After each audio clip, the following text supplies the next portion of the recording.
Hi everyone, I'm the Sleepless Scientist.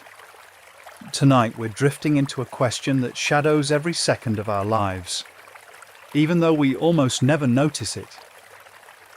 You're wrapped in your blanket, the air is still, and outside somewhere. Far above, stars are spilling through space, each one older than memory. And yet, the moment you look up, you're already a little late. That light. It left its star hundreds, maybe millions of years ago. Which means right now, you're watching the past. It's strange, isn't it, to know that nothing you see is happening now, not even in this quiet room. Not really. Time doesn't stand still. It began moving long before you were born, and it's never stopped. But what is it exactly? Is it something we move through like a hallway? Or is it something we create just by moving? I'd love to know where in the world you're listening from and what time it is for you. Let me know in the comments below. I'm always curious where these quiet little science stories are drifting to, and if this video helped you while you were there. Let's begin. Let's go to where time begins. You're lying on your back in the softest grass you've ever imagined. It doesn't itch, it doesn't poke. A faint breeze lifts a strand of your hair as you stare upward into a sky untouched by clouds or noise. The stars are pinholes punched into a velvet canopy, and they're older than you can comprehend. And that's where time started. Not in the sky, but with it. In the beginning, if such a beginning exists, there was no ticking, no seconds, no centuries. The laws of physics suggest that time itself began with motion, specifically with the Big Bang, that strange and fiery sneeze that hurled everything, including space and time, into being. And before that, well, scientists still debate whether before even makes sense. If time began, then there was no before, which sounds a bit like trying to lick your elbow with your brain. In that moment, 13.8 billion years ago, you weren't late. Nothing was. The universe didn't have clocks or hours or bedtime, just pure potential spreading out, cooling down, creating particles and galaxies, and possibly the concept of lateness itself. Which, if you've ever rushed for a meeting that should have been an email, feels like the worst invention imaginable. But we need motion for time to matter. Imagine a world entirely frozen, no shifting atoms, no flowing rivers, no hearts beating. Even if you were conscious somehow in that still world, you wouldn't feel time. It would be meaningless, like trying to measure silence with a ruler. That's why time isn't a thing, not like a chair or a spoon. It's a relationship. It's how we describe change. A second passes when something happens, when a pendulum swings, when a leaf detaches, when your stomach growls halfway through a lecture and betrays you to the whole auditorium. And yes, your body tells time too. Your heart, beating its steady rhythm, is just one of many inner clocks. But more on that later. Let's go smaller. Imagine two particles way back in that chaotic baby universe. One moves an inch. That movement creates a before and after. Time is born in that separation. That motion, however microscopic, however meaningless, is the first heartbeat of reality. Oddly enough, crocodile poop was used in ancient Egypt as sunscreen. That's not relevant here, but it does show that humans have always tried strange ways to protect themselves from the passage of time, whether it's aging skin or aging civilizations. Back to your stars. They're moving, you know. Everything is. Galaxies are fleeing each other at breakneck speeds, some so fast they're stretching light into longer and longer wavelengths, shifting it redder and redder. This is how we know the universe is expanding. And if it's expanding, that means it was smaller once. Which brings us right back to that loud, hot beginning. And here's where it gets tricky. The equations of physics mostly work in both directions. Forward or backward, they still make sense. But in the real world, time only flows one way. You can drop a plate and it shatters. But no matter how long you stare at it, it won't leap off the floor and reassemble itself. Well, not unless you're dreaming or in a badly edited movie. So why the forward flow? That's the arrow of time. And scientists still debate what really causes it. One idea is entropy, the universe's tendency to go from order to disorder, like your desk, or your digital photo collection, or that one drawer everyone has full of rubber bands pens without ink and 6 random batteries of uncertain origin. When entropy increases, time moves forward, and when it doesn't, well, then we're not sure time would move at all. But maybe right now, lying still in the dark, you feel a little closer to it. Time, I mean. Maybe it's not just marching forward. Maybe it's unfolding like a soft wave. You're carried by it, not running through it. You breathe in, slowly. The air fills your lungs, and just that motion, your chest rising, is proof that you're part of time. A little moving particle of the great unfolding. If you feel sleepy, that's time too. Not passing you by, not running out, just happening, right on schedule. And if you're thinking, wait, what? If none of this is real, what if time is an illusion? Hold that thought. We're getting there. But not just yet. Let the seconds dissolve. Let your thoughts slow. The universe will keep ticking.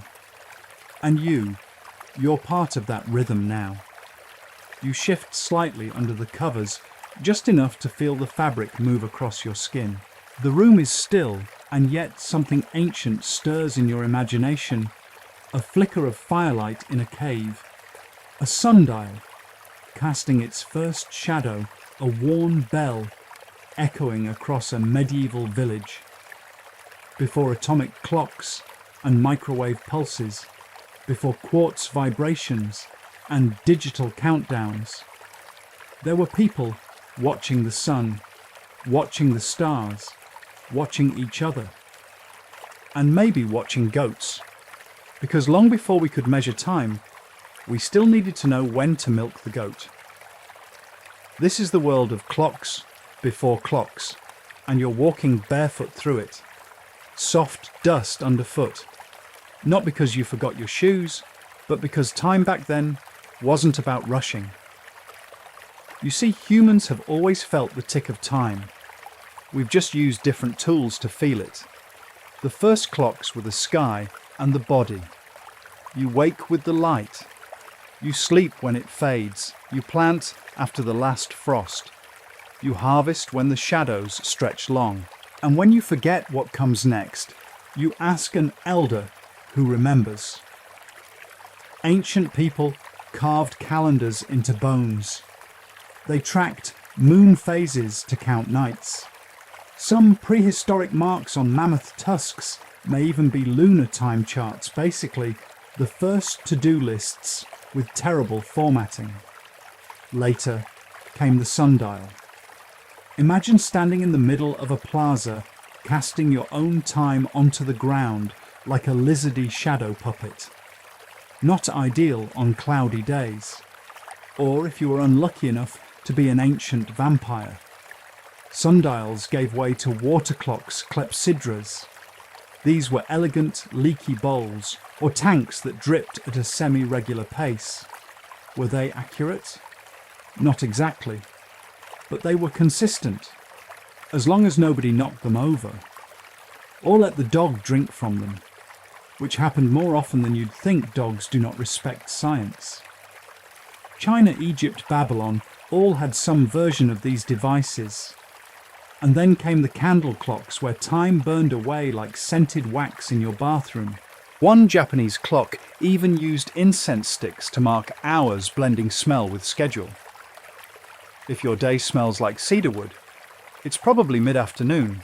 Still, the most mysterious early clock wasn't made of water fire or stars.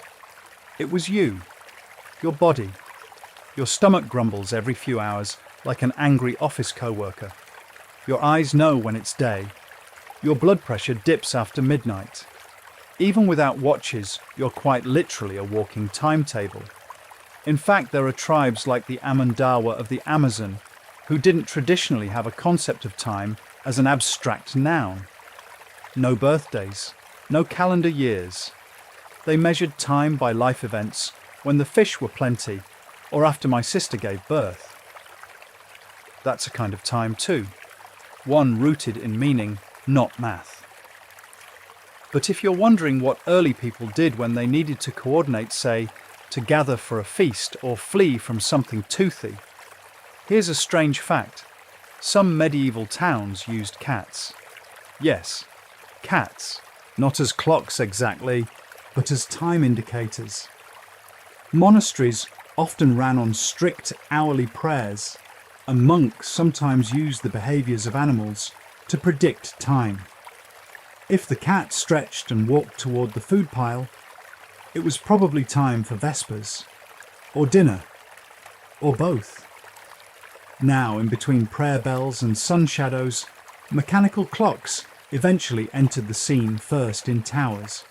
Giant gears, massive weights, loud bells. The kind of device you wouldn't want near your bedroom unless you never want to sleep again. But even then, these weren't personal. They were civic, one time for all. And if you were late, the bell didn't care. That sound was the boss. It wasn't until much later, post-Renaissance really, that time became something you carried. Pocket watches ticked into waistcoats. Suddenly, you could be 15 minutes early or disastrously late instead of just showing up when the goats come home. But something strange happened with that. The more we tried to measure time, the more it started measuring us. Your schedule, your productivity, your value. Today, most of us have multiple clocks. Wall clocks, phone clocks, fitness trackers silently judging us for not standing up this hour. There's even a fridge out there that keeps time better than most people. And yet, ask someone what time feels like, and you'll get wildly different answers. 5 minutes in a dentist's chair feels like eternity. But 5 minutes of laughter, gone before the echo fades. Scientists still debate whether time is something we discover or something we invent. Did it exist before we noticed it, or did we build it out of light and shadow and social pressure? And while we're on that, here's your odd fact of the night. One of the oldest surviving mechanical clocks in Salisbury Cathedral has no face, no hands. It just rings. Because in 1386, you didn't need to see the hour. You just needed to hear it and get to prayer before Brother Henry claimed your bread. And what about you, right now, lying in the dark, letting your own mental sundial drift? This story, this very one, is happening in time. Your heart is pacing it. Your breath steady. Your eyes beginning to flutter with weight. You don't need a sundial, or a candle, or a cat. You're enough clock for tonight. And whether this moment moves fast or slow, it's still yours. Tick, stretch, drift. Time before clocks was slower. But maybe, just maybe, it was kinder too. You're floating now, not through space exactly, but through something stranger. You feel stretched like taffy or a really ambitious yoga pose. Your hands drift behind you while your feet pull ahead. It's not uncomfortable, but it's not quite right either. That's what time does when you get fast. This part of the journey, we're going to brush up against a mystery that still messes with scientists. GPS satellites and every movie about wormholes. Tonight, you're dancing with relativity. The Einstein kind. The your watch runs different from mine kind. The how fast you move affects time kind. And yes, this means you are technically aging slower when you're on an airplane. That 5-hour flight you time traveled. Not much. Just by a few billionths of a second. But hey, that's something. Let's back up. Or forward. Actually, direction gets weird in this topic. In 1905, a patent clerk with messy hair and dreams too big for his desk, Albert Einstein, publishes a paper that flips reality. He proposes that time is not some background wallpaper. It's flexible. It bends. It warps. And it's linked to space itself. Time and space, he said, are the same thing, space-time. And together they can stretch, squish, or swirl depending on how fast you're going or how much mass is nearby. So you're a time traveler right now. Not in the sci-fi way with blinking lights and dramatic countdowns, but in the very real, very quiet sense that your experience of time is not universal. It's local. Let's say you and a friend each have a watch. You stay on Earth. Your friend flies off in a spaceship at near light speed, loops around for a while, then comes back. Guess what? Your friend is now younger than you. Not by minutes, not by hours, maybe by decades. This is time dilation. And yes, it's real. Scientists have tested it with atomic clocks on planes, rockets, and even on top of mountains versus sea level. Clocks tick faster at altitude. Why gravity stretches space-time. The stronger that the gravity, like down near Earth's core, the slower time moves. Up high, where gravity's weaker, time ticks faster. This isn't just trivia. It's how your GPS works. Your phone knows where you are because satellites in orbit beam down their location and the time. But their clocks run faster than yours on Earth. If scientists didn't account for relativity, your directions would be off by kilometers. You'd ask for the nearest coffee shop and end up in a lake. Odd fact of the night, in Einstein's day, people hated the idea of time not being constant. Even physicists. Some argued that clocks could lie, but time couldn't. And Einstein said, no, clocks don't lie. They just experience reality differently. That's a bit like arguing with your friend about how long a boring meeting lasted. Felt like 10 minutes to me. Felt like 3 hours to me. And both of you, correct. Scientists still debate how to explain time dilation in everyday terms. Because let's face it, it's not exactly intuitive. You don't feel slower on a plane. You don't notice your watch drifting by nanoseconds. But the universe keeps the receipt. And just to really tangle your dreams tonight, imagine two twins. One stays on Earth. The other rides a spaceship near the speed of light. When the astronaut twin returns, they're biologically younger than their Earth twin. It's called the twin paradox, and it's not science fiction. It's relativity confirmed. Of course, right now, no one's zipping around at near light speed. Unless you count your thoughts, or anxiety, or that one time you tried to answer an email, pay your taxes, and reheat noodles at the same time. But relativity isn't just about motion. It's about perception. You feel time differently depending on what you're doing, where you are, how you're feeling. That's relativity too. The soft kind, the one that folds into your brain. Here's something weird. A muon is a tiny particle, created when cosmic rays hit the atmosphere. It should decay in microseconds.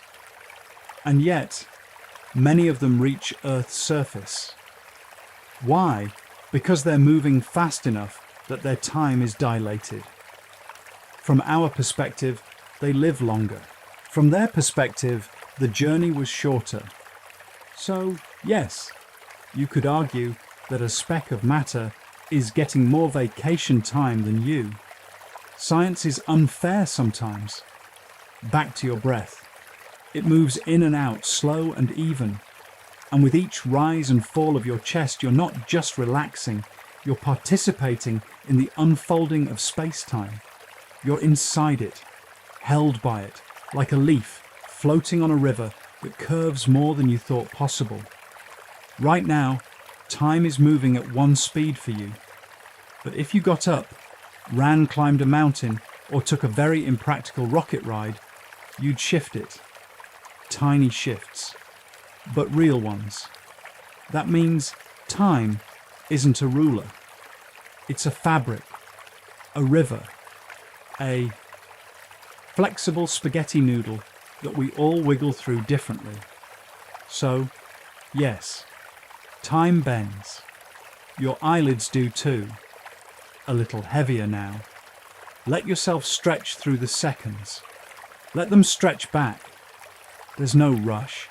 Time's not leaving you. It's just unfolding in your direction.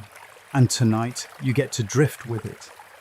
There's a mess in your kitchen. Not now. Don't worry. It's clean and quiet, and your fridge hums like a sleeping dragon.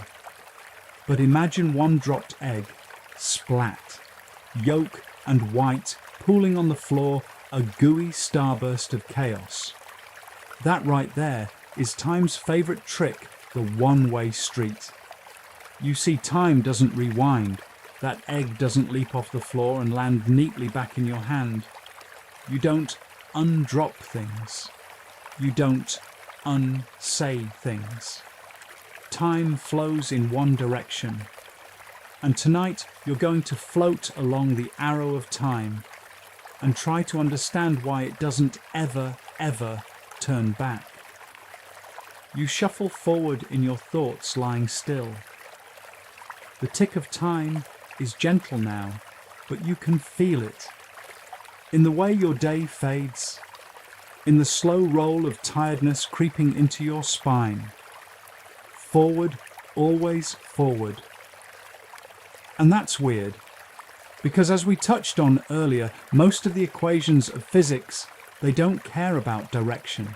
Whether you run them forward or in reverse, they work just the same. A movie of two planets orbiting could be played backward and you wouldn't notice. But a movie of you brushing your teeth backward, nightmare fuel. So what gives? The answer scientists lean on most is entropy. Entropy is a fancy word for disorder. Left alone, things get messy. Dishes pile up. Ice melts. Offices get filled with mysterious cables. Systems naturally move from order to chaos. It's a statistical rule. There are more ways for things to be messy than to be tidy, so that's the direction the universe leans. You drop the egg, you break the glass. The order you once had becomes more probable disorder. And once it goes messy, the odds of it unmessying itself are basically zero. So the future. It's the place where entropy is higher than it is now. That's the arrow of time. But here's where your brain joins the party. You remember the past. You anticipate the future. But you can only experience the present. Your memory gives you a sense of time's flow, like pages already flipped in a book. Without memory, the arrow gets fuzzy. There are neurological patients who can't form new memories. For them, time is just now, again and again. They live in an endless present. And oddly enough, some physicists think we might be doing something similar, just with a longer leash. Some philosophers argue that time's arrow is just perspective, a feature of consciousness, that everything past, present, future already exists like scenes in a movie reel. You're just moving through them one frame at a time. Scientists still debate whether the arrow of time is a deep truth of the universe, or just a trick of statistics and memory. Some even think time might be emergent, like how temperature comes from lots of particles moving fast. Maybe time comes from something deeper that we don't fully understand yet. And now for your odd but true fact of the night. Lobsters don't age the way we do. They don't seem to get weaker, slower, or lose fertility with time. In fact, some biologists argue they could theoretically live forever if nothing ate them, cracked them, or caused them to die of stress. They're not immortal, but they've definitely got better PR with the arrow of time than we do. Back to your thoughts. You're lying still. The room is quiet, but your body is in motion. Cells dividing, fluids flowing, skin repairing. Even when you think your paused entropy is quietly ticking on, heat spreads, order dissolves. Your cup of tea cools without asking permission. It's comforting in a way, predictable, but it also means there's no rewind. We can't go back, not really. We can visit memories, but even those change. Each time you remember something, you edit it slightly. Memory is not a perfect record. It's a story you retell yourself over and over, and it drifts like sand in a tide. So we walk the arrow. Forward. You blink, and you're a few seconds older than when you started reading this sentence. You inhale. You're farther still. Some people find this terrifying, that we're always moving away from something. Childhood, friends, places we loved, that we can't return. But others find it grounding, because if time only goes forward, you're never stuck. Even pain moves, even sorrow fades, even awkward moments dissolve into the fog of memory and entropy. Right now the past is behind you. It's gone, but not lost. The future is unknown, but unfolding. And this moment, this is the place you are, right here, in the middle of the arrow. There's beauty in that. You don't need to hold on to everything. You're allowed to let it pass. Time will carry it for you. Let the egg stay broken. Let the tea cool. Let the moment soften. You're not fighting the arrow. You're floating with it. You blink a little slower now. Maybe you're not sure if your eyes are open or closed, but it doesn't matter. The scene plays out all the same. You're not in your room anymore. You're drifting in your own mind, which, as it turns out, is a remarkably unreliable timekeeper. This is your brain's time machine, and whether you're aware of it or not, it's been warping time since before you could spell calendar. Let's start with the weirdest part. Your brain doesn't actually experience the world in real time. It's delayed a little, about 80 milliseconds or so. That's right. You're living your life slightly behind schedule. Don't worry, it's not your fault. Everyone else is lagging too.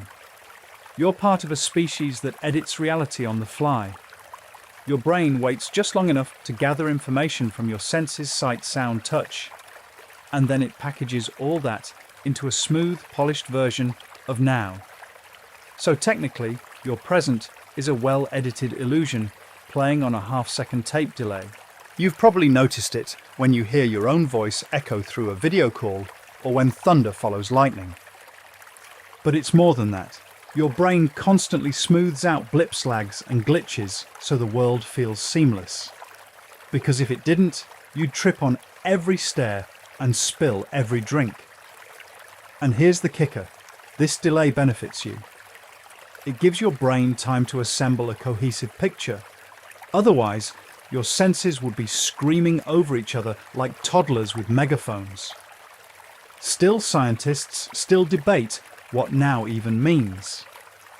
Is there a true present, or just a rolling average of guesses your brain stitches together and calls reality?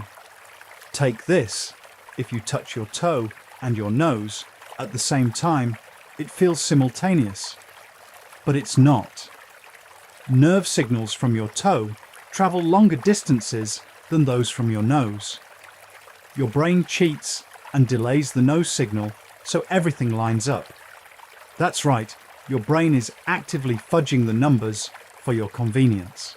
Isn't that considerate? Now imagine you're bored out of your mind, sitting in a waiting room. No phone, no clock, no escape, time drags. But go ziplining through a jungle, or fall in love, or eat cake for breakfast, and hours vanish in a blink. This isn't just memory, it's how your brain processes time in the moment. When you're bored, your brain notices everything, every little detail. It's like it has too much bandwidth, and with nothing fun to process, it starts counting ceiling tiles and inventing fake conversations about printer noises. But during exciting moments, your brain is overwhelmed. It doesn't record every beat, it just grabs headlines. So afterward, it feels shorter, even if it was hours long.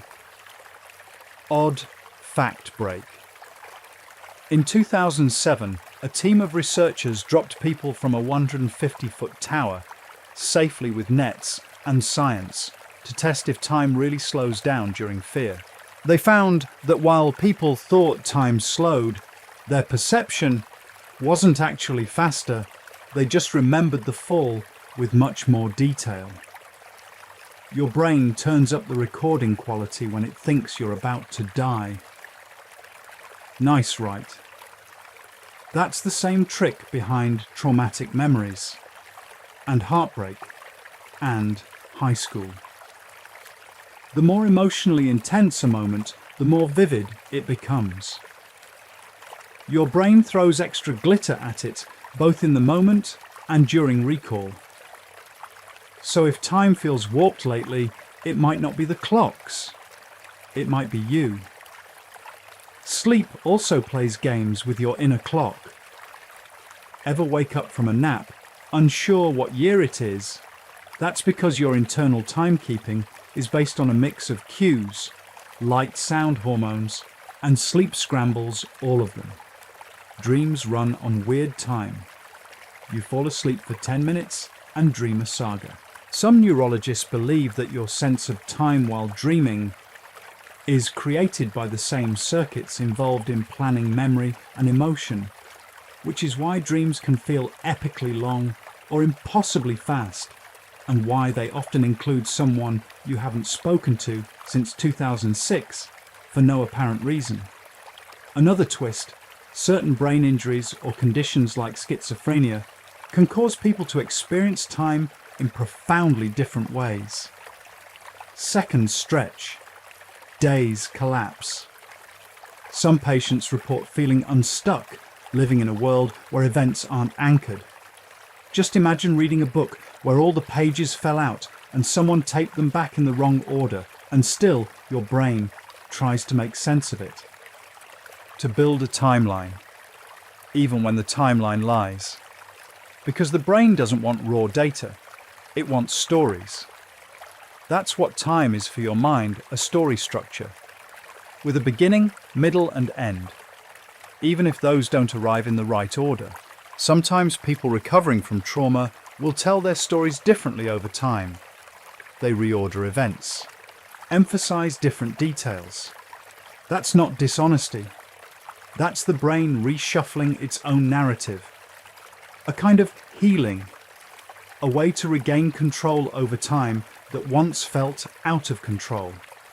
So here you are now, your eyes closed, your breathing slow, and you realize you've already slipped past 10 minutes of this story. Where did they go? Did it feel fast? Slow? Were you listening the whole time or drifting? There's no wrong answer. Time in your brain isn't a metronome. It's a soft, bendy thing. More like saltwater taffy than a stopwatch. And tonight, you get to stretch it however you like. Let the minutes melt. Let your thoughts wander out of order. Time doesn't have to be neat in here. Just warm and soft and yours. It's dark. Quiet. You could be anywhere, and for a moment you imagine a world where seconds don't exist. No digital clocks, no calendars, not even a vague sense of what year it is. Welcome to the timeless corners of the world, places and people who live in a reality with no seconds, no schedule, and sometimes no future tense. You shift gently under your blanket. Outside the borders of your mind, society is obsessed with slicing time thinner and thinner, milliseconds in sports, nanoseconds in stock trading, atomic seconds that never slip. But here, in this imagined world, you've just wandered into time doesn't tick. It flows, and not everyone counts it. Take the Piraha people of the Amazon. Linguists studying their language discovered something strange. There's no past tense, no future tense. They don't use precise counting. They live linguistically and culturally in the now. Not because they're forgetful or careless, but because their world simply doesn't demand it. When they tell stories, it's about what's happening, what they see, what they feel. Not what happened yesterday or what might happen next week. Because for them, those divisions don't matter much. They're not alone. Other cultures use different concepts of time. In some Aboriginal Australian languages, directions aren't left or right. They're north, south, east, west. So instead of saying, the keys are on your left, they'll say the keys are on your southwest. This means they're constantly aware of direction and space, and by extension, time. Some of these communities speak about the future as behind them and the past as ahead. Why? Because they can see the past, it already happened. The future, it's unknown, hidden. So it makes more sense, metaphorically, for it to be behind. It flips everything we think we know about how time is supposed to work. And that's the truth hiding under your duvet tonight. Our sense of time isn't universal, it's cultural. Scientists still debate whether time perception is hardwired or learned. Are we born with an internal clock? Or does society install one during orientation? Your body does have rhythms, circadian ones for instance. You'll wake up and get sleepy at roughly the same times each day, even without a clock. But that doesn't mean you feel minutes. Or keep time in a grid. If you lived without electricity in a quiet village guided only by light and sound and hunger, would you even need seconds? In fact, seconds weren't really used until mechanical clocks became reliable enough to divide hours that finely. Before that, it was just morning, noon, dusk, dinner, sleep. That's still how animals live. And to be honest, a lot of people still do when they're finally on vacation. Odd fact time, the word second, comes from Latin pars minuta secunda, meaning the second small part. The first small part was the minute. So yes, the second is basically a measurement of a measurement, a derivative, a refinement of a refinement. A human desire to keep tightening the screws on something that may not have needed screws at all. And yet, seconds run everything now. Your work schedule, your workouts, your oven, even your anxiety. Seconds remind you you're late, behind, off track. They judge you for scrolling, for procrastinating, for relaxing too long. But what if you let them go? What if tonight you lived like the Piraha, like the ancient farmers, like the creatures of forest and field who move with hunger and light? Not buzzing rectangles. Try it. Don't count this moment. Don't name it 10, 17 p.m. or Tuesday night. Just feel it. Feel the air, the weight of the blanket, the rhythm of your breathing. That's enough, more than enough. Because your body is still keeping time. Your cells still know when to rest. Your lungs still measure the beat. Your brain still ticks, but softly now, like a pendulum swinging in a dream. Here's a curiosity: when people are kept in dark caves for weeks without clocks, they don't lose time completely. Their circadian rhythms shift slightly, usually to a day that's a little longer than 24 hours. But they still feel day and night hunger and rest. Something. Time remains. Looser, less defined, but still there. Maybe it's built in, or maybe when you remove the seconds, what you're left with is the natural time, the soft pulse of existence. And maybe that's all you need tonight. So no seconds. No schedule, just drift. Your brain doesn't need a timestamp, your soul doesn't need a planner. Just this stillness. The kind of stillness that doesn't get measured. Your heart is beating a little slower now. Not sluggish, just relaxed. Like it knows there's no test coming, no deadline looming. But imagine just for a moment what happens when things go wrong. When the quiet is suddenly broken and you're hurtling forward, lights flashing, pulse racing. Because here's the strange truth: time slows when you panic. Not real time, not the tick-tock wall clock, not the countdown at the end of a game. But your time, the one inside your head. You're in a car. You see something in the road. You hit the brakes, the world slows. It stretches out. Each second feels longer, like reality is buffering. Later, you'll swear it took forever. But in truth, it didn't. This isn't just poetic, it's a documented phenomenon. Psychologists have been studying it for years. One particularly gutsy team even dropped volunteers from a 150-foot tower, harnessed of course, to see how they'd perceive time in freefall.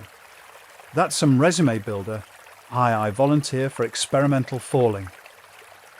What they found was fascinating. People didn't actually see the world in slow motion. Their perception didn't speed up in the moment. But afterward, their memory of the event was more detailed. More frames per second, like shooting a movie at high speed and playing it back normally.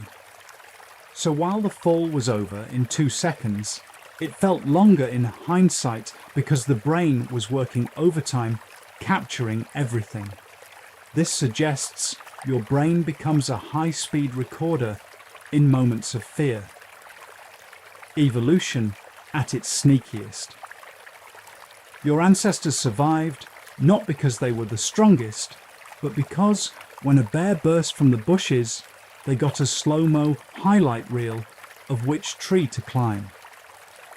Scientists still debate the mechanism behind this. Is it a memory effect? A perception shift? Or both? Some suspect the amygdala, the fear-processing region of the brain, boosts memory formation under stress, encoding events in higher detail. Others think time distortion is more about attention in fear, everything matters, so time feels fuller. But it's not just fear. Adrenaline, that little stress hormone we love to hate, can slow your perception of time even when you're not in danger. Think of performers on stage. Athletes, surgeons, people in the zone. They describe time as stretchy elastic suspended. You lose track. You blink and it's over. Or, it felt like forever. Same moment, different brains, different clocks. Odd fact of the night, hummingbirds have some of the fastest metabolisms in the animal kingdom. Their perception of time is faster than ours. They can see movement we'd perceive as a blur. In a way, they're living in a higher frame rate world. Everything moves slower to them because they are faster. Now let's swing the pendulum. Time speeds up when we're older, or at least it feels that way. When you were 5, a summer was infinite. Now it's August 3rd, and you're still responding to emails from February. Why one theory is proportional time. When you're 5, a year is 20% of your life. When you're 50, it's 2%. Each year feels smaller compared to the total timeline you've lived. Another theory novelty. New experiences slow time down. The brain logs new memories with more attention, but routines, they blur, they compress. So when every day feels the same, wake, work, scroll, sleep, your memory says, nothing happened, and time seems to vanish. That's why travel, falling in love, learning new things, those moments feel longer, because they are in your brain. More memory equals more perceived time. It's also why boredom stretches time. Your brain hates being idle, so it paces the cell of your skull, analyzing the walls, replaying old videos, whispering, "Is this forever?" And yet, in retrospect, boring days compress. They leave no trace, just a blur of sameness, which leads us here. You, now, lying still but traveling, not physically but mentally. Across memories, ideas, theories, moods. Your mind isn't asleep yet, but it's less sharp, softer, more fluid. Time in this moment doesn't tick. It pulses. You feel it in waves, some long, some short, some you don't notice at all. And if you've ever said, "Wow, that week flew by," you're not alone. Your memory just didn't write down the minutes. It left blank pages, empty diary entries. But you can choose to fill this moment, not with productivity, not with checklists, just with awareness. Feel your breath, the tiny movements of your ribs, the stretch of your toes under the blanket. These little things, they anchor you. They stretch the moment, not in fear, but in gentleness. You're not falling from a tower, you're floating in quiet. No panic, just peace. No rush, just rest. Let time melt. Not because you're scared, but because your brain finally feels safe enough to slow down. You shrink now, not metaphorically, but mentally, down. Down, to a world that never sits still. A place where particles wink in and out of existence, where rules are slippery and cause doesn't always lead to effect. You've slipped into the smallest folds of the universe. Welcome to the quantum fog, where time tries its best to be real and mostly fails. You don't feel your body anymore, not quite. You're hovering in imagination, watching atoms vibrate, electrons bounce, and uncertainty swirl like morning mist on a lake. The quantum world doesn't run on ticking clocks. It barely runs on logic. And yet, it might hold the key to everything time is, and everything it isn't. Let's start small, literally. At the quantum level, things don't happen the way they do in your everyday world. Particles don't move like marbles. They exist as probabilities. That electron. It's not somewhere until you measure it. Until then, it's everywhere it might be, and none of those places at once. This isn't just a metaphor, it's how quantum physics works. Time in this realm gets weird.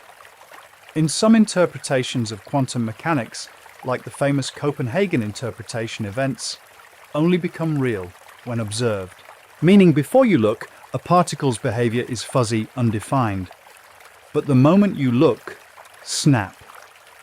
It picks a state, like a coin that's spinning in mid-air and suddenly lands heads up, because you opened your eyes. So where does time fit in? Well, if nothing is definite until observed, can there even be a before and after? Can events be said to happen in order? Scientists still debate this, especially when dealing with particles entangled across distance change. One and the other reacts instantly, even across light years. Is that faster than light information? Or is time simply not involved at all? Einstein hated this idea, called it spooky action at a distance. But experiments confirm it's real. Somehow particles can be connected in a way that ignores the usual rules of space and time. In quantum physics, time doesn't flow smoothly. It doesn't even necessarily exist the way you know it. Some models suggest the quantum world doesn't have a clock. It's timeless. Not in a romantic way, literally without time. Change still happens, but not in a neat line. It's more like a ripple in a still pond, but from every direction at once. And then there's the quantum measurement problem. The mystery of when, how, and why the fuzzy world chooses an outcome. Here's the weirdest bit in some interpretations. Time emerges only when you zoom out. That is, time isn't fundamental. It's an illusion that appears when you look at big things like tables, cats, or your Uncle Gary. Which brings us to the cat.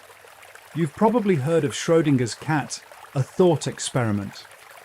Put a cat in a box with a radioactive atom and a poison that gets released if the atom decays. Until you open the box, the cat is both alive and dead, a superposition. Two states at once. It's not meant to be taken literally. Schrödinger hated the idea actually, but it illustrates a deeper truth in the quantum world. Things don't settle into a single state until measured. So time defined by this happened then. This might not exist until someone watches. And yet, here you are, listening, measuring, collapsing possibilities into this one version of now. Odd fact of the night, there's a concept called the quantum eraser. In experiments, scientists have shown that you can erase information after an event has happened, and it changes the outcome. It's like watching a movie, editing it halfway through, and having the ending change retroactively. Time apparently doesn't always care about order. If your brain hurts a little, that's normal. The quantum world isn't meant to make sense to humans. Our brains evolved to throw spears, not interpret probabilistic wave functions. But we keep trying. Because maybe, just maybe, time, this thing that rules our lives, that breaks our hearts, that ages our skin, is not what we thought. Maybe it's a side effect. Maybe it's not even real. Some physicists argue that space and time are just emergent properties of deeper math structures that exist beyond reality, cold and beautiful. We get the illusion of time because we exist inside this system. Like fish don't feel wet because they've never been dry. Still, your heart beats. Your lungs expand. Time feels real. And maybe that's enough. Let the quantum fog swirl. Let particles do their uncertain dance. You don't have to understand it. You just have to rest in the mystery. In the smallest corners of the universe, clocks may vanish. Order may collapse. But here in your bed, time holds you, softly. And that's the kind of paradox you don't need to solve. You just need to dream it. You're back in your body now. You can feel the weight of your arms, the gentle pull of your blanket across your chest. the rhythmic rise and fall of your breathing. And whether you realize it or not, every cell inside you is keeping time. Welcome to biological time, the internal symphony of rhythms that lets your body know when to wake, when to sleep, when to eat, heal, grow, cry, and yes, even when to yawn. You are a creature built on cycles. The 24-hour circadian rhythm is just the headliner, but inside there are hundreds, maybe thousands of tiny biological clocks all ticking to their own schedules. Your liver has one. So does your pancreas.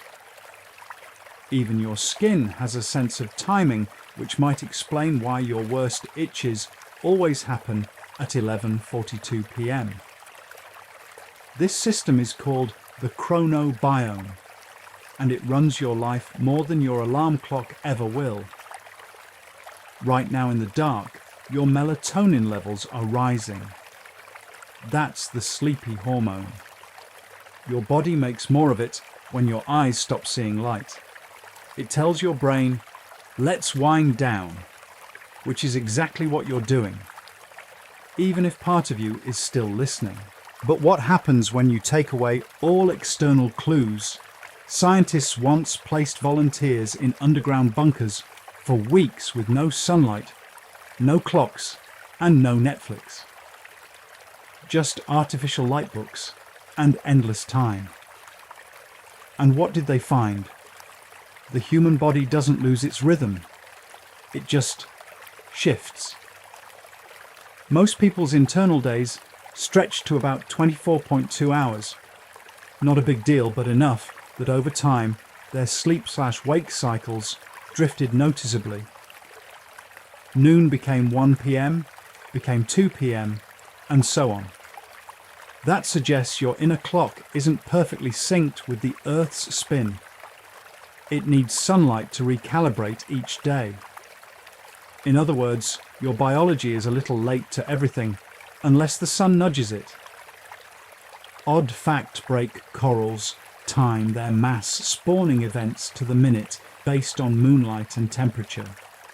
Millions of coral colonies across miles of reef release their reproductive cells all at once. A massive, synchronized dance of life, and not one of them owns a watch. And here's a weirder one. There are plants that close their leaves at night and will continue to do so on a perfect schedule, even in complete darkness. They're not watching the clock. They are the clock. So what about you? You feel jet lag because your circadian rhythm can't instantly adjust to a new time zone.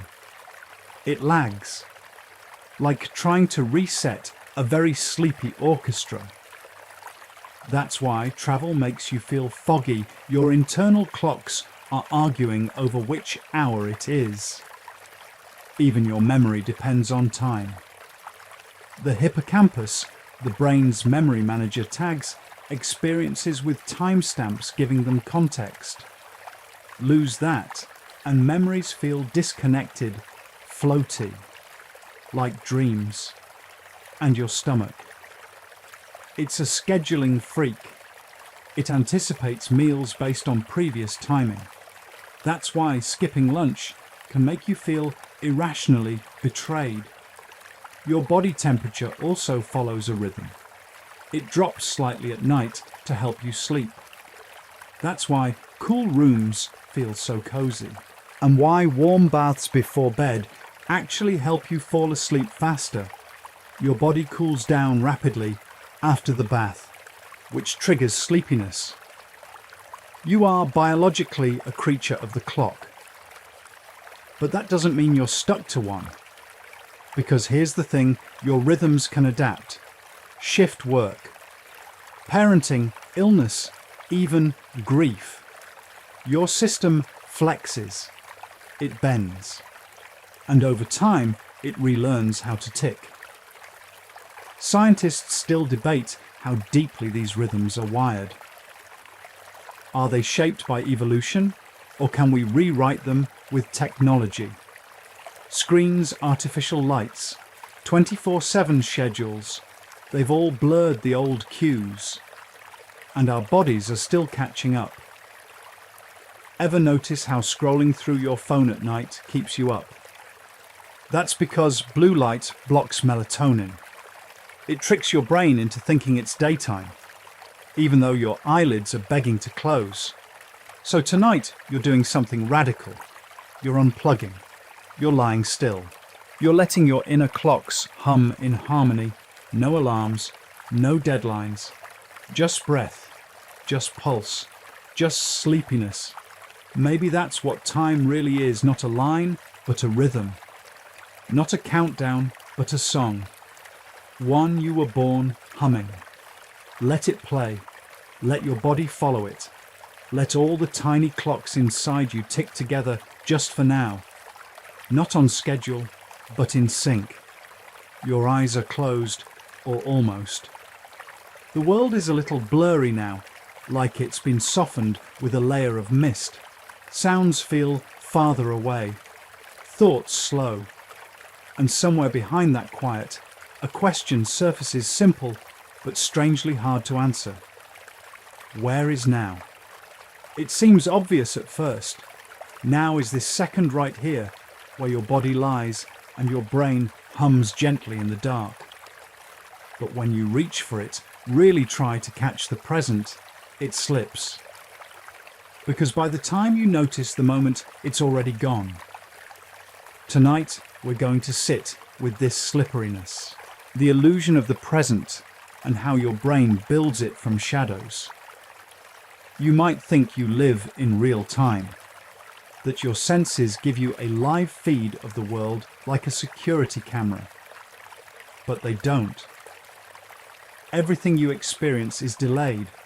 Light hits your eyes, gets processed.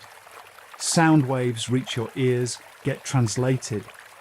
Nerves carry information to your brain, but they take time. Milliseconds, sure, but enough that technically you're always living in the past. To fix this, your brain does something amazing. It creates a present moment by merging data from multiple senses, smoothing out delays, and stitching it into a single, clean experience.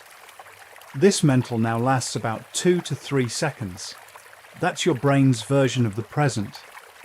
So when you hear a ball bounce, or see a cat leap, or feel a warm hand in yours, you're not reacting in real time. You're reacting to an event your brain has just finished buffering. It's like reality runs on a very convincing tape delay. Odd fact of the night, your brain waits just long enough to gather all sensory input so it can synchronize everything. If it didn't, your world would feel disjointed sounds, ahead of sights touches, arriving out of order. It'd be like watching a badly dubbed movie, starring your own face. And here's a twist, some people do experience the world out of sync. There's a condition called temporal binding disorder, where the brain fails to align sensory information. For these people, the world is slightly scrambled. Doors slam before they appear to close. Speech arrives in pieces. Time doesn't feel linear, it feels patchy. Scientists still debate whether the present is something real or entirely constructed. Is there an objective now, or just a rolling sense of immediacy that brains create, so we don't lose our minds? One philosopher, Julian Barbour, suggests that all moments exist simultaneously, that time is just a series of nows and motion through them is an illusion. You don't travel through time. You are time, a moment within a bigger stack of moments. Your brain, he says, is like a camera shutter, flashing through a sequence of stills and giving the illusion of flow. It's a bold idea, hard to prove. But then again, what isn't strange about time? Even the phrase "time flies" tells you something. We don't say time walks or time strolls because it doesn't feel slow. It escapes us, especially when we're not paying attention. So how do you hold on to the present? Mindfulness, maybe. Meditation. Perhaps. But the truth is, you're always in the present, even when you think you're not. Your brain might be editing it, narrating it, analyzing it, but you're still inside it. You can't be anywhere else. Think of music. A single note doesn't mean much. It's only when notes are strung together, each one fading into the next, that melody happens. The same is true for time. Each moment isn't meaningful by itself. It becomes something when it blends with what came before and what's about to arrive. And right now you're in one of those notes. The breath you just took, that was yours. Gone, yes, but never wasted. The breath you're about to take, not here yet, but coming. This one is yours now. So let it be soft. Let it be enough. Your body is anchored in the present. Your brain may wander forward, backward, sideways, but your bones know where now is. They're here. Always have been. You don't have to fight for the moment. You are the moment. Even if it feels like a dream. Even if it lasts just 3 seconds. Even if you forget it by morning. This moment is whole, and it's holding you gently. Time is usually something you track, measure, or fight against, but sometimes you lose it. Entire chunks vanish like mist, and that's what this part of the night is for the strange, quiet abyss of lost time. You're not dreaming, not yet, but your thoughts are looser. You feel like you've already traveled somewhere without moving at all. It's possible that in the past few minutes, your mind wandered so far off the path that you forgot you were listening to a story about time. Exactly. That's what we're talking about. Have you ever driven home and realized you don't remember the last 5 intersections? Or stared at your phone, blinked, and suddenly it was 2 hours later? That's time loss, and it's not rare. In fact, it's so common psychologists have a term for it: dissociation. A kind of spacing out where consciousness keeps functioning, but memory stops recording. Your brain, it seems, has an internal editor, and sometimes it cuts entire scenes. This is especially true during trauma. When people go through something terrifying, the brain often chooses not to write it down properly. Memories might return in fragments, or not at all. It's not about forgetting. It's about protecting. Scientists still debate whether traumatic memory loss is a flaw or a feature. Some say it's the brain glitching under stress.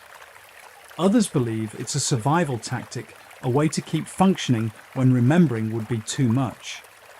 Odd fact of the night, in rare cases, people have experienced fugue states, sudden unplanned travel away from home, followed by complete amnesia.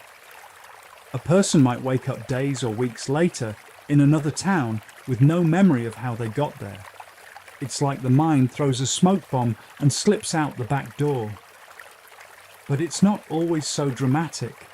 Sometimes people lose time in joy. When you're in a flow state, creating, building, running, kissing, you stop checking the clock. Time bends, then disappears. One moment swells to fill the whole world.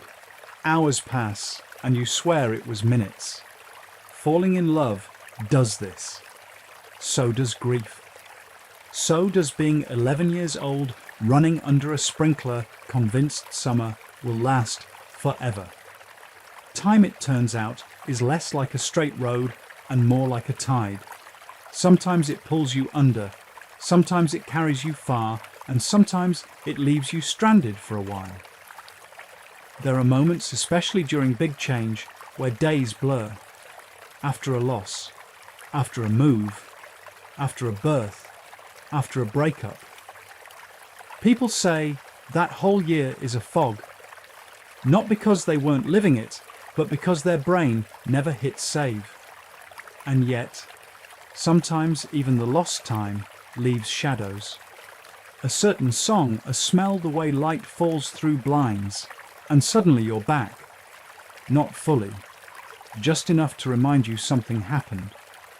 Even if you can't say what. You might not remember all your life, but your body does. Your nervous system keeps time too, not in hours, but in reactions. A sharp breath, a stomach drop, a heart that speeds up for no clear reason. The past lives in you, even when you can't find the calendar, even when you forgot the plot, even when time slipped through your fingers and left you wondering how it got so late. But here's the gift, not all lost time is truly gone. Sometimes it returns quietly, in a conversation, in a dream, in the feeling you get walking past a certain tree, or smelling old books, or hearing someone laugh exactly the way your brother used to. You don't have to chase those memories. Let them come to you.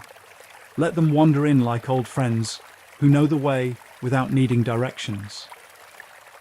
And tonight, if part of this story drifts out of your head, that's okay.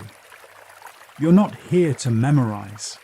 You're here to feel, to let time soften, to forget a little, to remember that forgetting is a kind of rest. Not all time has to be counted. Some of it, maybe the best of it, just has to be felt. There's a weight beneath you, not heavy, just grounding. You feel it in your shoulders, your back, your heels. You're lying still, but below, that stillness is something ancient, deeper than bones, deeper than memory. Beneath you lies a planet that keeps time in stone. Welcome to the realm of deep time, a scale so massive your brain can't fully grasp it. But your body is part of it. Dust and atoms recycled from stars and soil and lava flows that cooled before humans even had names. Tonight, we descend through layers of earth where rocks remember things you'll never see. You might think of time as clocks and calendars, days, years. But to a geologist, time means strata bands of sediment laid down by wind water and volcanoes over millions of years. Each layer is a page in the slowest book ever written, and the planet it doesn't forget. A canyon isn't just a landscape, it's a cross-section of history. That rust-red cliff, maybe it was once a seabed filled with trilobites and whispering tides. That dark volcanic rock near your hiking trail, that might have oozed out when dinosaurs were still complaining about the weather. Odd fact of the night, there's a mineral called zircon that's over 4.3 billion years old. It's older than the moon, older than your nervous system, probably older than your neighbor's coffee machine, which still makes weird noises when you press brew. Zircon holds traces of early Earth oxygen pressure chemistry like a time capsule baked into the crust. Even ice cores pulled from Antarctica tell time. As scientists drill down through glacial layers, they find trapped air bubbles from thousands of years ago. They can read past atmospheres, volcanic eruptions, even solar flares by studying those frozen microarchives. And then there's tree rings, each one a living timestamp. A fat ring, good year. Thin one, drought. Some ancient trees have over 5,000 rings. Think about that, a tree alive before written history, quietly recording weather reports in wood. Still scientists still debate how to measure deep time in a way people can feel. We understand seconds, maybe decades. But millions of years, your brain wasn't built for that kind of stretch. It's like trying to hear an echo from the other side of the galaxy. And yet, your body comes from that timeline. You are made of carbon, forged in stars. Calcium in your bones formed in the depths of supernovae. The iron in your blood older than the earth. So when you lie down to sleep, you're not just lying on a mattress. You're lying on geology, on the crushed remains of forests, bones, shells, storms, all pressed into place by time. You are literally being held by history. There's something soothing about that. We tend to think of time as short and fast. The next meeting, the next episode, the next message notification. But the Earth moves slow. It takes its time, and it has seen everything. Mass extinctions, ice ages, whole continents drifting like lazy boats across an ocean of magma. And still it turns. Still it holds you. Oddly enough, some of the rocks beneath your feet right now were once mountains taller than Everest. Time didn't just create them. It wore them down, reduced them to pebbles, sand, dust, and eventually something soft enough to plant your dreams in. And then there's fossils. You might think fossils are rare, but the Earth is full of them. Bones leaves shells' footprints. Some are tiny microfossils, smaller than grains of salt. Others are entire creatures, frozen mid-snarl, mid-step, mid-sneeze. These are not just relics. They are records. Proof that life has always been messy, complex, and absurdly resilient. And someday, millions of years from now, maybe the things you touch, the pen, the shoe, the spoon you accidentally dropped in the sink and now use as a plant stake, maybe those things will fossilize too, and someone or something will read them the way we read shells. Not for facts, but for time. So tonight, while your world slows, remember that you are suspended between eons. Not just tonight and tomorrow, but between past and planet, between dusk and dawn. And if that sounds too big, don't worry. The Earth is patient. It's been here before you. It will be here after. And right now, it's whispering a lullaby in tectonic time. You're curled in quiet now, like a comma in a sentence that's still being written. The night stretches on soft and full of space, and somewhere nearby, perhaps on a windowsill or tucked beneath a tree, another creature stirs, watching the world through eyes that don't need a wristwatch. Because tonight we wonder, do animals understand time? You might think not. Animals don't schedule meetings. They don't write down birthdays or set alarms. But time still pulses through their lives, just in a different rhythm. One not made of numbers, but instincts, light, hunger, memory. Your pet dog. She doesn't know it's Wednesday, but she knows you're late. She knows the pattern of your keys jangling, the sound of your footsteps, the exact minute the sun hits the floor just right, because that's when you usually open the peanut butter. Many animals have extraordinary time sense. Birds, for example, are master timekeepers. Migratory species like Arctic terns navigate continents using internal calendars synced with seasonal cues. They leave before the cold, return before the bloom, every year. No GPS, just perfect timing. Then there are the scrub jays, clever little birds that hide food and remember exactly where they put it and what will rot first. They prioritize perishable items, Scientists believe this is evidence of episodic memory, the same kind humans use to mentally time travel into the past or imagine the future. So yes, some animals might not just experience time, they might actually think about it. Scientists still debate how deep this awareness goes. Do animals anticipate regret? Do they imagine tomorrow? Or do they simply act from instinct, shaped by evolution, unaware of time's passage? Odd fact of the night rats will work harder for a reward that's delayed if they know it's coming. They'll wait patiently in experiments for a better treat, a bit like little rodent philosophers practicing delayed gratification.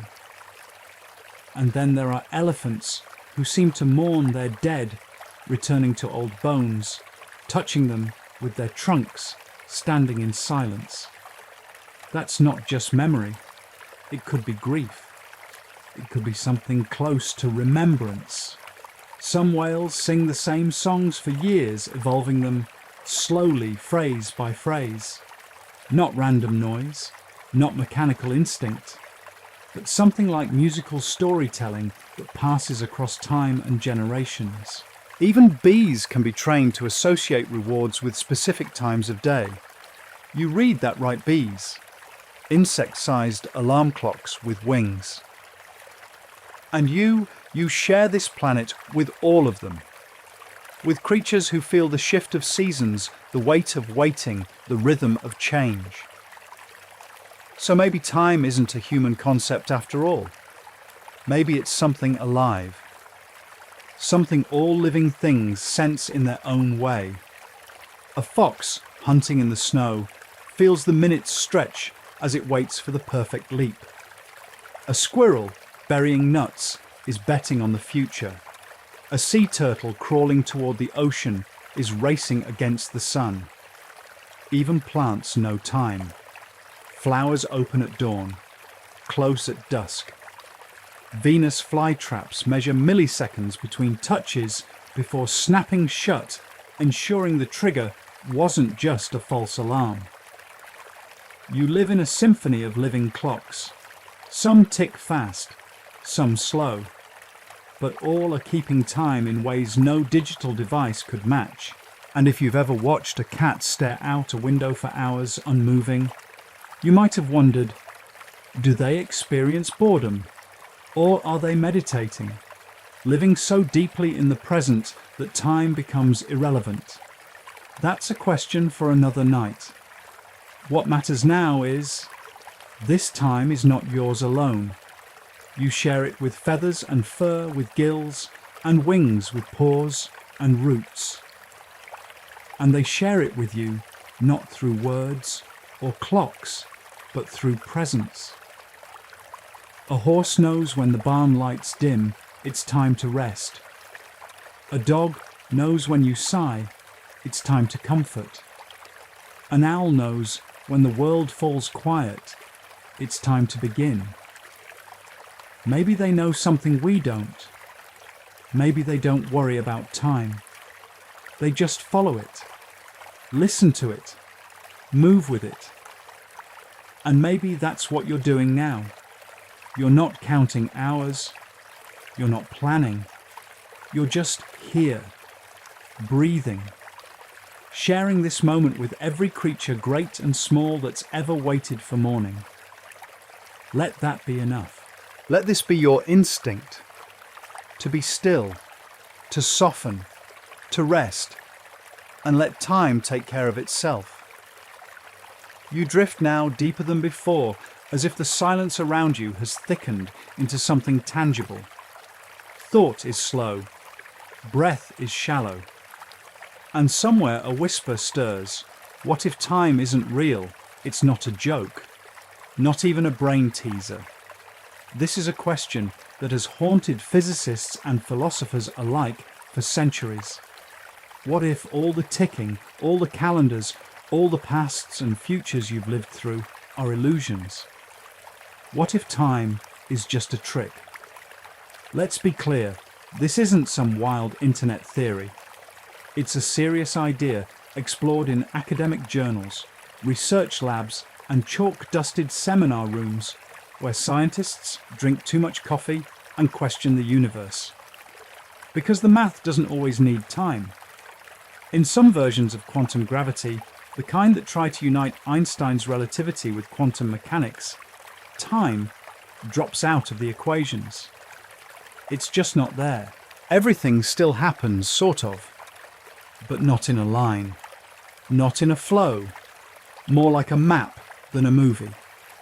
This has led some thinkers to suggest that time isn't fundamental, that it's not a building block of the universe, but something that emerges from the relationships between things like temperature or popularity. Odd fact of the night, there are physics equations that describe the entire history of the universe. And they work just as well if you run them backwards. Meaning the past and the future could be interchangeable. Only your experience makes one feel like before and one like after. This brings us to the idea of the block universe, a model in which all of time already exists. Past, present, and future are just locations in a four-dimensional structure.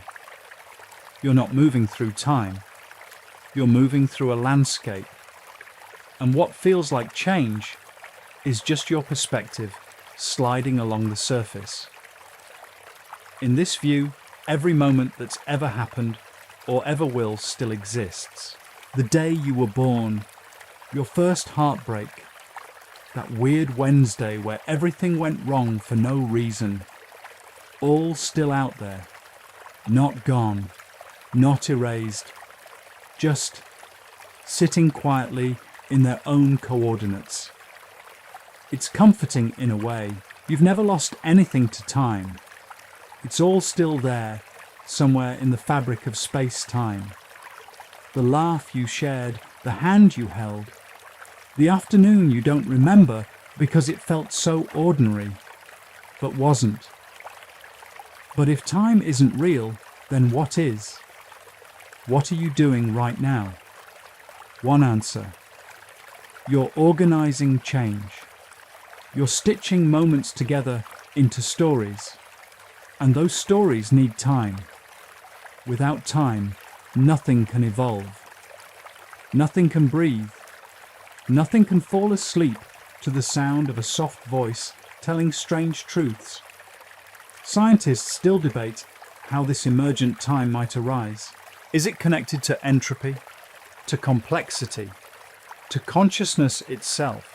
Some believe we create time by observing change, by making distinctions between this and that, before and after, open and closed. It could be that time is not something we pass through, but something we paint behind us, like a snail leaving a trail. Even our most advanced clocks don't measure time itself. They measure vibrations, changes, repetitions. The ticking isn't time, it's the heartbeat of something that changes consistently. So maybe time isn't a river, maybe it's not a line, maybe it's a language, a way of naming the space between events, a way to make sense of a universe that might not actually care about beginnings or ends. That might sound disorienting, but here's a grounding truth. You still feel it. You feel time when someone makes you wait, when a song ends too soon, when a year disappears behind you like a shadow falling. So whether it's real or not, time matters, because it shapes your experience. Your life might be a series of chemical events and molecular coincidences, but you live it as a story, with chapters, with moments, with motion. And even if time is just your brain's best guess at what's happening, it's a very good guess. Right now your guess is this: it's late. You're tired, you're warm, you're ready to let go. So let the mystery be mystery. Let time fall away like mist. Let it be an idea you no longer need to hold. And if time isn't real, well, neither is this voice. And yet here we are, together, in this now, whatever that means. You've arrived now, not at an ending, but at a kind of horizon. One you can't see but can sense in the way your thoughts have thinned, the way your breath has deepened, the way the world feels softer than it did an hour ago. You've been floating through time, or through the story of time, and here at the edge, we ask the final question: what happens when time ends? Because it will. At least, we think it will. Maybe not tonight, or tomorrow, or next year. But someday, somewhere far beyond your bed and breath, the end of time may come. Let's begin with the universe. Right now it's expanding, faster and faster. Galaxies drifting apart like leaves on a growing pond. And we know this not because we can see the movement itself, but because their light is stretched red-shifted, telling us they're flying away. That expansion means a lot of things. It means stars will drift too far to see each other. It means night skies will grow emptier. It means someday galaxies will grow cold. And then what one theory is the heat death of the universe. A time when all usable energy has been spent. No light, no warmth, no motion. Just a flat, dark, silent expanse where nothing happens. Forever. It sounds bleak, but it's also so far in the future, trillions upon trillions of years, that your bones will have long turned to dust, and even that dust will have scattered. Another theory. The big crunch, where expansion slows, then reverses. The universe collapses in on itself, time unwinding like a film reel in reverse. Everything returning to the singularity from which it came. Scientists still debate which outcome is most likely. And new models keep surfacing the big rip, the quantum bounce, and other beautifully named possibilities that all seem to agree on one thing. Time, like everything else, has limits. And maybe, just maybe, those limits aren't as distant as we think. There are some theories in physics that suggest time may end locally in pockets. Places where entropy reaches maximum, where change stops, where a system becomes so stable, so uniform, that there's no more information to process, no more events to unfold. It wouldn't feel dramatic.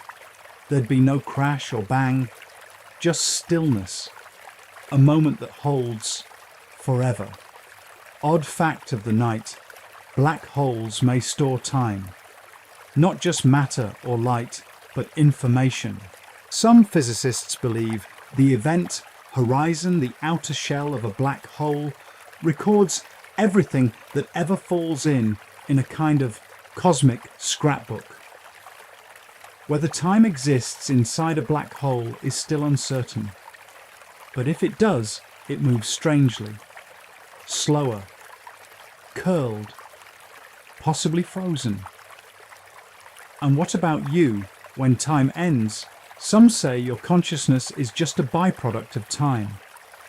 Without time, there is no thought, no breath, no self. Others imagine that at the edge of time, something new might emerge. Not you exactly, but the memory of you. An echo in the cosmic pattern.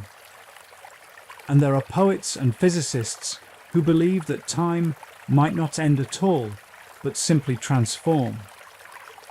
That it might become something else, something circular, something beyond our ability to name. But here's the secret: you don't have to understand that. Because tonight your time isn't ending. It's just settling. The world outside continues. Clocks tick, galaxies drift, but for you here now, this moment is slowing into stillness. And that's all you need. You've explored the beginnings of time and the bending of time and the illusions and the animals and the clocks in your own cells. You've wandered into quantum fog and sat quietly beside the end of everything. Now you're returning to silence, to softness, to rest. Let the final seconds of this night dissolve without worry. No alarm, no countdown, just release. You don't have to know what time is, you only have to feel it. And now it's time to sleep. You've walked gently through the strange landscape of time, through particles and pendulums, calendars and cats' galaxies and grief. You've discovered that time isn't a straight road, but a texture woven through your breath, your cells, your memory. We traced how motion gives rise to time, how Einstein stretched it, how your brain edits it, and how entire cultures have lived without slicing it into seconds. You saw how time can panic and slow vanish and stretch freeze inside quantum puzzles and ripple through deep stone. You drifted with ancient trees, mourning elephants and musical whales, who all somehow know when to move, when to pause, when to wait. You rested beside the idea that time may not be real at all, that it may be a story your brain tells to make sense of change. And then you reached the edge, not of the story, but of time itself, where stars go cold, where clocks may stop, where even the ticking inside you grows quiet. And through it all you stayed. You listened. You slowed down with the seconds. You let the world fall away. Now as your breathing evens and your thoughts dim, know this. You are safe in this moment. You are exactly where you need to be. Time may keep moving, may loop, may end, may bend, but you're still. Held softly between the seconds, just as you are. End of script. Good night.